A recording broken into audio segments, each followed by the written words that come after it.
Welcome to The Explainer. We're about to dive into a 500-year-old idea that really challenges the core of modern life. It's this belief that to find yourself, you have to first deny yourself. This is John Calvin's pretty radical philosophy of self-denial. So let's start with a huge question, one we all ask ourselves, right? What is the true purpose of your life? Nearly 500 years ago, the theologian John Calvin offered an answer that's, well, it's as unsettling as it is profound. And it starts not with celebrating human potential, but with a really harsh diagnosis of what's wrong with us. To really understand Calvin's cure, you first have to accept his diagnosis. He argued that deep within the human soul, there's this tangled, hidden world of vices that's actively stopping us from becoming who we're meant to be. He actually gave this core problem a startling name, the plague of self-love. And we need to be really clear here. He was not talking about healthy self-esteem. For Calvin, this was a destructive, all-consuming focus on ourselves, the single biggest obstacle to a meaningful life. Okay, and this is where Calvin's thinking just completely collides with our modern world. I mean, we're told to follow your heart, trust your gut, be true to yourself. But Calvin says, no, that's precisely the path to our ruin. This constant internal question of what's in it for me is, in his view, the very poison that destroys us from the inside out. And this isn't just some abstract problem. Calvin saw this inward focus as a literal factory for vices. The heart becomes this engine, just pumping out ambition, desire, and conflict. It doesn't just corrupt us individually, it poisons all of our relationships. So if self-love is the plague, what's the cure? Well, Calvin's solution wasn't some minor tweak or a self-help tip. It was a complete and total reorientation of one's entire life.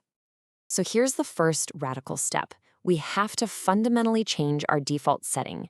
We have to accept that we don't actually belong to ourselves. That crown of self-rule has to be taken away from our own reason and our own will. So, if we're not our own, then who do we belong to?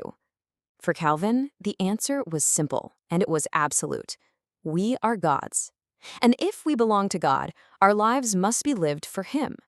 This slide illustrates the complete reversal he's demanding perfectly. Just look at the contrast.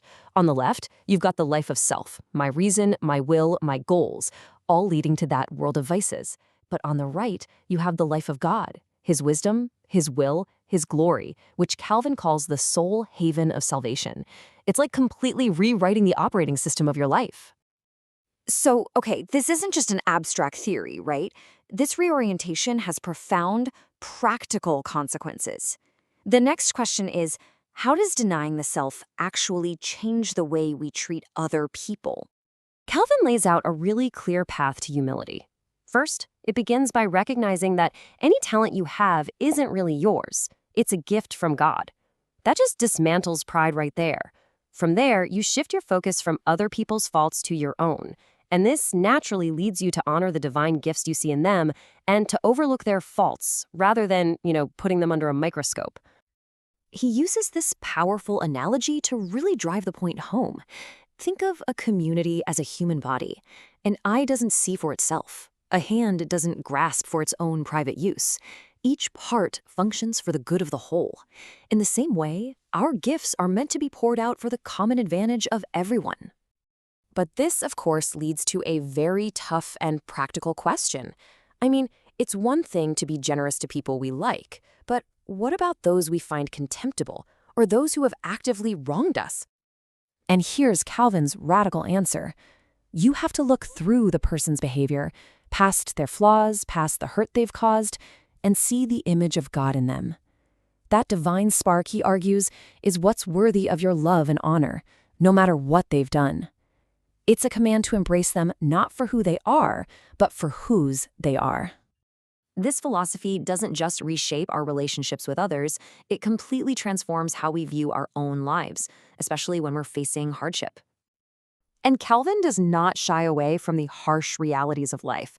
I mean, look at this list: plague, war, famine, losing your family.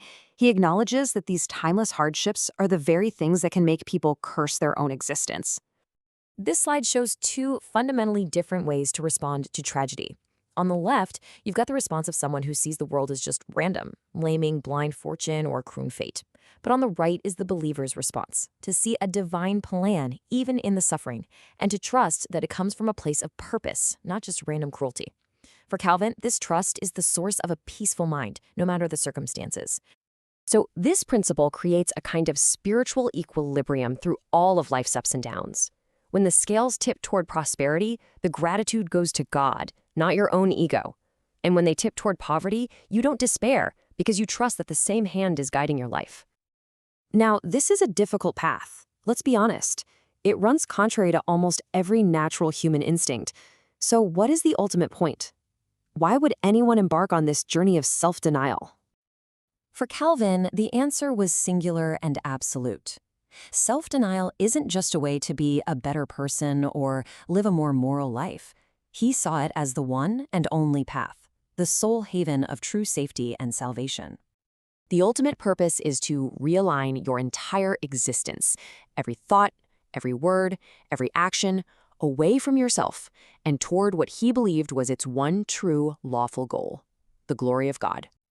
And that leaves us with this final, really provocative question. Our culture so often defines freedom as the ability to do whatever you want. Calvin's philosophy suggests the exact opposite, that true freedom, true peace, and true purpose are found only when you completely surrender your will to a higher power. It's a challenging idea, and one that continues to resonate and provoke debate centuries later.